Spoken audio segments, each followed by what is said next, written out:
Hello बच्चों, let's see this question. Wind is blowing in the north direction at a speed of 2 meter per second, which causes the rain to fall at some angle with the vertical. With what velocity should a cyclist drive so that the rain appears vertical to him? तो देखो, इस question में हम लोगों को rain दिया हुआ है.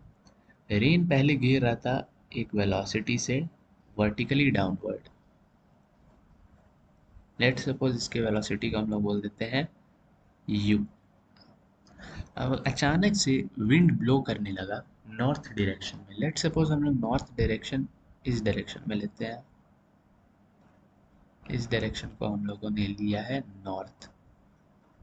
अब अगर विंड ब्लो करने लगा at a speed of 2 meter per second, तो हम लोगों को पता है बाय वेक्टर लॉ जो नेट वेलोसिटी होगा रेन का वो कुछ इस डायरेक्शन में हो जाएगा at some angle.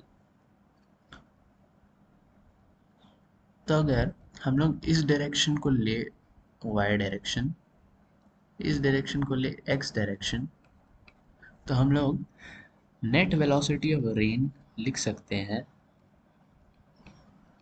As 2i plus uj.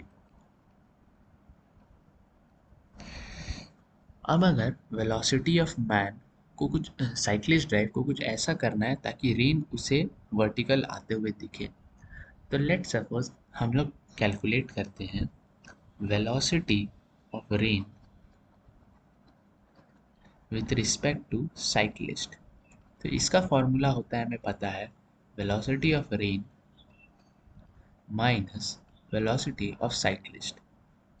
Velocity of rain हमें पता है कितना है, 2i प्लस vj. और वेलोसिटी ऑफ साइक्लिस्ट को vc लिखते हैं. अब अगर हम चाहते हैं कि ये क्वांटिटी सिर्फ j डायरेक्शन में मिले, इसका मतलब कि i कंपोनेंट इसका ज़ीरो होना चाहिए.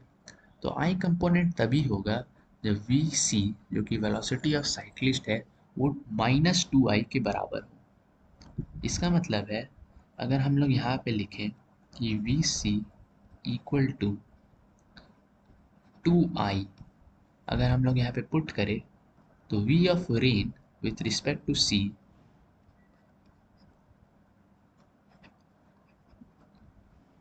v of rain with respect to c वो आएगा v ऑफ j के. इसका मतलब है कि इस मैन को, जो साइक्लिस्ट है, उसे भी नॉर्थ के डायरेक्शन में 2 मीटर पर सेकेंड की स्पीड से जाना ही होगा. Therefore, the correct option is B.